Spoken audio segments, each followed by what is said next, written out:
ভেতরে আসেন, আপনার বাচ্চা মারা গেছে। একজন বাবার জন্য এর চেয়ে নির্মম বাক্য আর কি হতে পারে?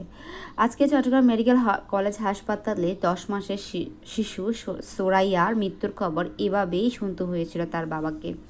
হামে আক্রান্ত হয়ে সে ভর্তি হয়েছিল, কিন্তু সরকারি হাসপাতালে ছিল না হাই ফ্লো নাজাল কেনোলা, শ্বাসকষ্টে থাকা রোগীর জন্য জরুরি অক্সিজেন সহায়ক যন্ত্র। মেয়েকে বাঁচাতে সে যন্ত্রের জন্য ছুটছেন তার বাবা। কি চিৎকার, কি চেঁচামেচি, হায় হায়! তার একমাত্র উপার্জনকর্ম যে ক্যামেরা ছিল সেটাও নাকি সে বিক্রি করে দিয়েছিল সেটা জোগাড় করার জন্য। এই মৃত্যু শুধু একটা পরিবার নয়, আমাদের স্বাস্থ্য ব্যবস্থার অসহায়কেও বাস্তবতাকেও সামনে এনে দিয়েছে।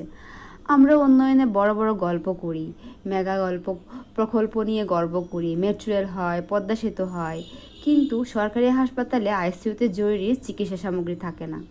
সুরাইয়া, তোমাকে আমরা বাঁচাতে পারিনি।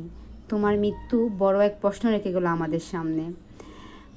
এরকম কত সুরাইয়া চলে গেলে আমাদের আসলে হুঁশ ফিরবে?